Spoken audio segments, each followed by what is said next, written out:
Hey everybody, movie viewer next door here, and I'm back with another John Wick review. Because I'm kind of counting down until I get to the fourth one. And yeah, I'm still kind of looking forward to it. Again, I've been spoiled on a couple of things, and I'm not in the best mood about certain ways that things go. I'm not going to spoil them. I might when I get to the review, but... And I will say when the spoilers will start in said review, but depending on how I actually feel about the movie, it might be a long review and it might be a really short review. This time, I saw John Wick Chapter 2 again, and I will say I don't hate it. I don't. I think it's good. That's about as far as I can go with it, though. Film came out in 2017, directed by Chad Stahelski, director of all other John Wick films, and it stars Keanu Reeves, Common, Ian McShane, Lawrence Fishburne, Ricardo Scamarcio, Ruby Rose, Lance Reddick, and Peter Stormare. Now, the story of the film. John Wick is forced out of retirement by a former associate looking to seize control of a shadowy international assassins guild. Bound by a blood oath to aid him, Wick travels to Rome and does battle against some of the world's most dangerous killers. Now, the Rome part, listed here on Letterboxd, he does travel to Rome. That's not where he's battling the killers that are after him. But what did I think? I think it's good. That's about all I can say. Because it seems like people blew out of proportion how fantastic the film is. Here's my... I mean, I've kind of already talked about this in the last review. And I'm going to try not to harp on this shit too much, because the last review I was mostly talking about, other films other than John Wick. And, well, I feel like it's a combination of Keanu Reeves is in it, so people have gone apeshit over it. Or just the fact that there's an A-list actor. I say A-list because they're famous. Just because they're famous doesn't mean they're good actors. I think Keanu Reeves can work in The Right Thing. He was way better in Constantine. And I know a lot of people still love to shit on that movie. I'd rather watch Constantine any day over this. I just would. Oh, even over the first. Maybe not the third, I don't know. I'll have to watch it again. But these first two, I really don't see the big deal. I don't really see... Other than, Hollywood movies finally catching up to direct-to-video films that have, A, better acting, usually, B, better fight scenes, C, a lot of them are still using, blood squibs, which adds to the gunfight scenes. And from what I've heard, better music, because a lot of Hollywood movies use the same generic composers that sound like shit. I'll say this film's an exception. I like Tyler Bates' score. It works for the most part. But yeah, I think it's a good film. But, I have here films that I would much rather watch than it. To kind of make a point. And I know a lot of people are going to be like, what the fuck are these movies? Or they're going to be like, oh my god, that movie was such shit. It had the worst looking sets. Just because a film has not the best looking sets does not mean it's a piece of shit film. A lot of PM Entertainment films, I know I talk about PM Entertainment a lot, like Recoil and Guardian Angel, which are the best that I've seen so far. I have not seen Riot, I have not seen Rage, I've not seen the one with Robert Patrick, which I've heard great things about from people that I watch. But Recoil and Guardian Angel are packed with action, and the action is fantastic. And even the stories aren't that bad, but people don't know about them, so they get 4s and 5s on IMDb, and these kind of bland action films, which,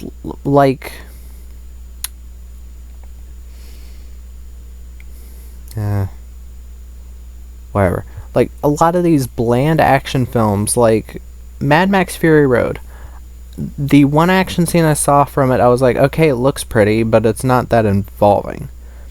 It feels like people are more concerned about a film looking pretty or having a well-known actor in it rather than the action being actually engaging. The action in John Wick 1, I liked it. I liked the action. I didn't love it. I thought quite a bit of it looked a bit fumbly. There were quite a few ghost hits, and I could very easily notice, and I'm not a stickler for that type of thing. I've enjoyed many movies where there have been issues with the fight choreography, but I feel something different with this movie and the first movie because people keep acting like they're flawless action movies and like they have all the things you'd want. My issue with the second one's action is that it's all shooting. It's all shooting. It never goes back to the judo, really, or the karate, whatever Keanu's thing is. And it just kind of feels samey. Yeah, the CG blood doesn't look that bad, but still, it's just mostly him shooting. Yeah, it's cool that he gets the shotgun at one point and starts blasting dudes, but the sound design and the effect of the shotgun, like, shooting looks a bit wonky. I think these films are far from perfect action films. And the fact that people have latched onto these as like, oh, it's no bullshit, it gets straight to the action. John Wick Chapter 2 has like an admittedly good action scene at the beginning, but it's not until an hour through the movie that you get the next action scene. And it's like, people are saying this is a non-stop action film when there are plenty of other action films that get from the get-go in Recoil, for instance. There's a bank heist, and there's like bullets flying everywhere, there's cars exploding. I swear like 30 cars get destroyed in that fucking opening. And there's like people getting shot and all that, and it's like 20 minutes long. It has these little interludes that keep it from getting boring. It is so long, and I never got bored with it. But this, like, the opening scene, yeah, it's cool. The opening scene is cool. But as you keep going, and you realize that, oh, there's going to be, like, no action up until an hour and in, and this is an action movie. I don't understand that. It would be different if it paid off with, like, doing a bunch of different things, but this film is very samey. And it gets an 8 because, yes, the action is well done. It's well done. I'm not going to say it's fantastic at all, but it's well done. That's about all I can say. I'll get to the cast before I forget. Keanu Reeves, I'm not big on his performance in this, and I'm very lenient when it comes to actors. But there are too many lines where like the scene where he walks up to Winston, he's like, he burned my house. Like, he shows literally no emotion, and I know there are people who be like, oh, that's the point of the character, it's Keanu, but Keanu can't do anything wrong. Yeah, I like Keanu as a person. He seems like a cool person. As an actor, in most things, I have not been big on him. Not been big on him at all. In a lot of things. Again, Constantine, I think he's fine. Frickin', what was it, The Replacements or something? The Replacements or Hardball, one of them I liked him in. There's that one with Fred Ward he's good in. The Prince of Pennsylvania or something like that. I liked him in that. That was a weird ass movie. I don't think he belongs in action films, really. I haven't seen Man of Tai Chi. I know that's like his passion project. He directed that, and Tiger Chen is in it. I might watch it sometime, but I'm not really like holding out a ton of hope.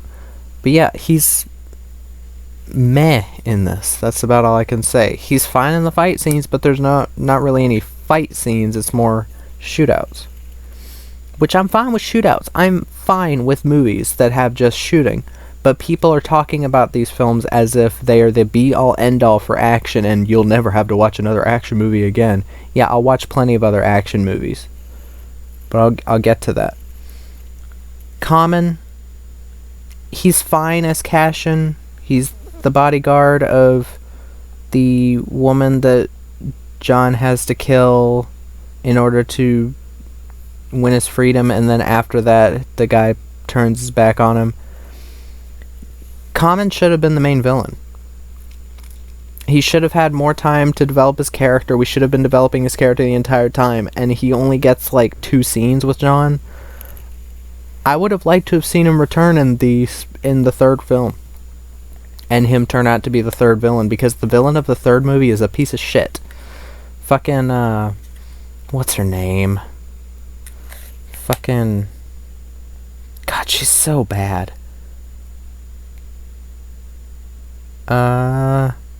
Asia Kate Dillon. Yeah, she's so fucking boring as the villain.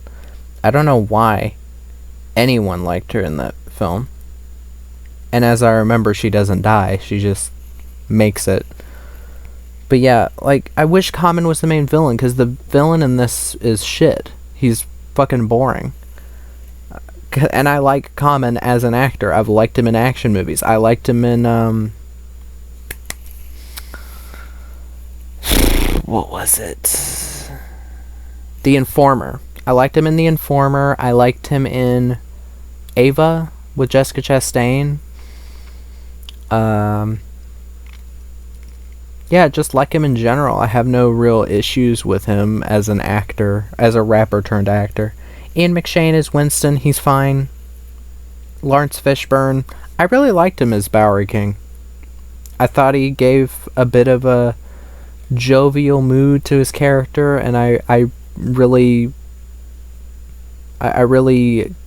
felt for him. I thought he was a cool character, and I can't remember how much more he gets to do in the sequels, but I hope he gets more to do in the third and fourth film, if he returns in the fourth film. I don't even know. Ricardo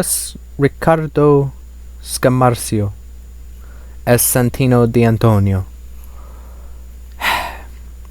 He is the worst villain so far, because Michael Nyqvist in the first film is at least a decent villain, and he's a great actor, so he can work with the limited material and actually bring something to the character. Ricardo Scamarcio just comes off like, basically like Alfie Allen's character in the first film, and I fucking hated him. I hated him. He's not... I'm guessing he's a Hispanic actor?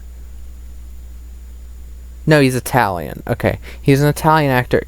He very obviously does not act in English very often. I can tell by his deliveries.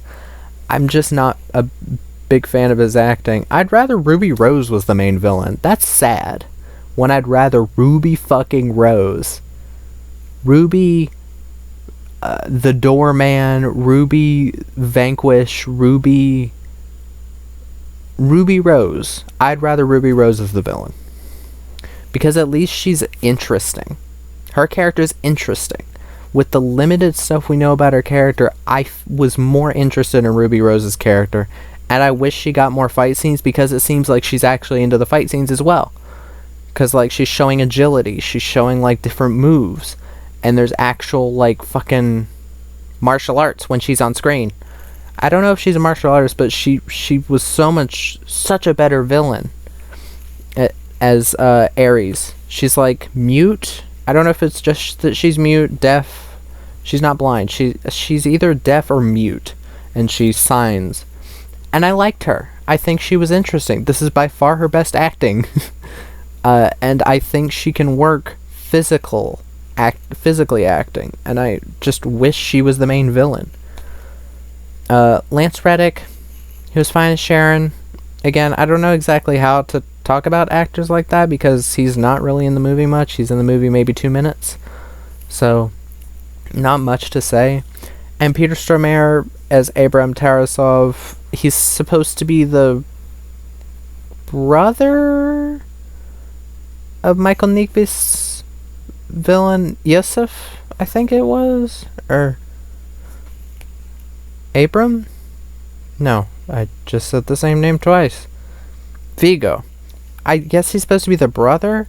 I think that would have been more interesting, because Peter Stormare is a better actor, and than Ricardo Scamarcio, And I think Peter Stormare could have really brought something interesting to the role, and I liked his accent wasn't too bad. I think it would have been interesting to tie the first and second film together a bit, because that's another film issue I have with these films. They don't like characters returning. Like, they're like fucking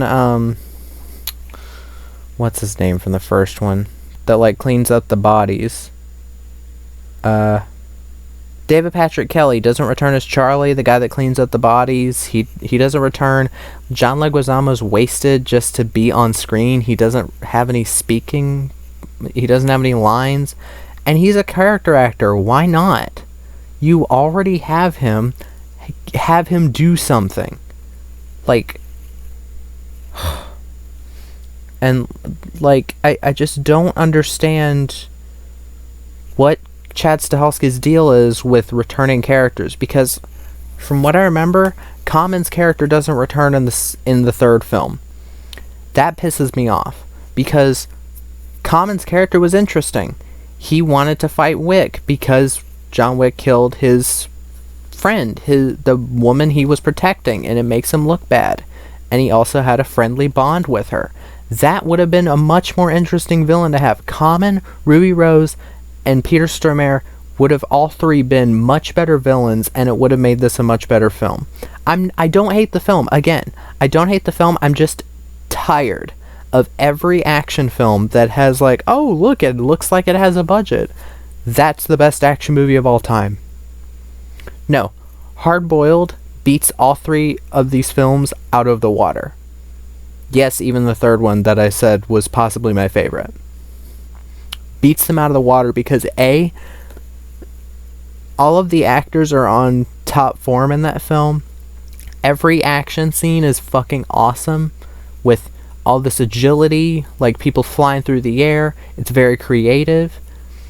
They destroy the fuck out of these sets because they know they're gonna like tear them down anyway. They destroy the fuck out of them, and bullets are flying, explosions, fucking shotguns, like the fucking hospital sequence is worth the price of admission, and it goes on forever, but it's paced so fucking well that even that as an over 2 hour long action movie never got boring. Never. And I get bored easily at times with Asian films or films from other countries because I can't really understand the dialogue. I can still tell if it's good acting, but I can get bored. I never get bored watching Hard Boiled. And I do wish that we got a better Blu-ray that wasn't from a fucking hack like Hong Kong Rescue that takes people's money like he did mine and never delivered because it's one guy working on this. And of course he's a pussy, so he didn't give anybody their money back. He kept it.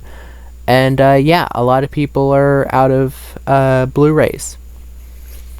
And if I want to get that Blu-ray, I'd have to shell out like $50 on eBay to get it from someone else. So, yeah, of course I'm mad. But yeah, like, before I get into my issues with the film, and I know it's 18 minutes in, I know this is a long review, I have some films here that I would easily watch over this. Accident Man. Scott Adkins, Ray Stevenson, David Paymer, Michael Jai White, Ashley Greene, Ray Park, Ashley Johnson. All very talented actors. Well, first and foremost, stunt performers and actors. They're not bad at acting. The acting in this film is perfectly good. It's perfectly fine. I have no issues with the acting. There might be one or two little moments of comedy that don't fully hit, but for the most part, the comedy hits, and that's what gives this film it feels like these characters are characters and not just actors playing a character. These feel like fully realized characters. It has a soul, and I wish more action films came out like this. I have Avengement over there. Fantastic action. As is this. The Delta Force, which I know a lot of people will be like, oh, the first half is a thriller and the second half is an action film. I don't care. I never get bored watching this. Chuck Norris is awesome. It's also awesome to see this, like, ensemble cast. Fucking Martin Balsam, Joey Bishop, Kim Delaney, Robert Forster, Lainie Kazan, George Kennedy, Bo Svensson, Shelley Winters. Like, fantastic cast. Awesome action. Everly with Salma Hayek. Awesome film from Joe Lynch. Great action. Nice and bloody. Lots of practical effects. It's nice and short, 92 minutes, never gets boring. Hardcore Henry, directed by Elia Neischuller, a film that so many people shit on when it came out. This is a fantastic action film. Yes, it's done in first person and it might be a bit shaky at times. It never gets too shaky and I get sick easily. Redeemer, a Spanish film starring Marcos Auror, that the action is fucking brutal. It may not be the best action ever, but it's fast and it's brutal and it's unrelenting. And I wish more people would watch this too. This might not be a straight up action film, but for what it accomplishes with its budget, I have to give it credit. With a $1.5 million budget, Run, Hide, Fight accomplished what I didn't think it could on that budget, which was a very taut, entertaining, relentless, hard to watch at times thriller that never let up, and the action was pretty well done. The Brave, directed by William Kaufman. This director is another director people should be looking out for. He tries to make his films more realistic, more tactical, and it's very exciting and it's very tense. And Louis Mandylor is not a bad actor. He can hold the screen together. Anna, underlooked Luc Besson film because of assault allegations that we've still not heard anything else about. I wonder why. And they came out right when the film was coming out, so I'm guessing they were fake too. Awesome movie. Sasha Luss killed it with the action. Luke Evans, Cillian Murphy, Helen Mirren, great cast. People talk shit about this, Lucy. I still love it. I think it's a visual feast for the eyes, and the action is pretty well done too. Yeah, there might not be much tension because she's basically God, but still, it's an interesting film. Nobody. This is easily better than John Wick for me. Yet people constantly said, oh, it's copying John Wick. If it's copying John Wick, why do I think it's better? I think Elia Neischuller is easily a better action director than Chad Stahelski is. He knows when to use practical, he knows when to use CG, and he knows when you need comedy to let up the tension. And this film does that perfectly. And, oh, look at that. It's only 92 minutes. It doesn't outstay its welcome, and it's well paced. And the last one, Universal Soldier. Not the best Jean-Claude Van Damme or Dolph Lundgren film, but it's damn near there. That this is a film that, with the high budget, still delivers on the action, and it's not cheap and relying on the actors just there. And they do physical shit in the film. So, like, yeah, that's the point I'm trying to make. These films are good. They're good. They're not, in my opinion, they're not be-all, end-all action movies. Like, oh, I never need to watch another action movie. But yeah, my issues with this film. Again, Keanu Reeves. He's not that great acting in this, really, at all. He really isn't. The villain is fucking boring. He's not interesting in the slightest. There's no real connection to the first film, and I think some connection to the first film would have made this more interesting. It would have at least given it a sense of, progression from the first film. Also in this film, what is it missing from John Wick that I thought would have helped it a lot? Motivation. John Wick has no real motivation other than to stay alive. In the first film, the motivation was, oh, his dog was killed in front of his eyes, and his car was stolen, which the dog was the more important part, where the dog was the last bit of hope he had after his wife died of cancer. In this film, what's his motivation? He kills a woman who's the sister of the guy that he's attached to, and then he's like, oh, I'm gonna pretend that you did that of your own volition, and I'm gonna put out a contract on you. I'm sorry, that's stupid. It's dumb. It's like, what should have happened should have been that he didn't become the main villain, even after torching his house. If he didn't become the main villain, but Common did. If the real plot turned out to be that, oh, Common is mad that he is super mad that John Wick killed his mistress, or his, whatever, the woman he was supposed to protect. That would make sense. That would be an interesting, a very interesting to me, way to tie it together. That would have been cool. Or Ruby Rose could be attached to it. She could be given more screen time, and Ricardo Scamaccio could not be in the film as much, because I really don't like him in this. Or even Peter Stormare could still be after Wick. Even though, like, they had a truce or whatever at the beginning, you could take that out and, like, actually make him the main villain. Something like that. The people that keep saying these films are, like, perfect action films, they're not. They're just not. Again, when I say they're not, in my opinion, they're not. I've seen much better action films. Accident Man, right there, is a much better action film. The action is better done. There's more interesting shots to me. I don't even see there's pretty lighting. Yeah, anybody can do pretty lighting. It's not like only Hollywood movies can do pretty lighting. I've seen pretty lighting in direct-to-video Bruce Willis films. Like, I don't understand why people... It's gotten to the point where a half-decent, like, big studio action film comes out, and people lose their shit over it, and they're like, oh, this is one of the best action films ever. Mad Max Fury Road comes out. It's the best one of all of them. Yeah, I bet it is. I bet it's better than the films in the past that actually used practical effects, unlike this film that uses all CGI. I'm pretty sure it's better. I don't care if George Miller's actually directing it. When a big studio film is directed by someone that you recognize things in their work when they're lower budget, they almost never carry over to big budget. Almost never. Robert Rodriguez, that's one person of that type.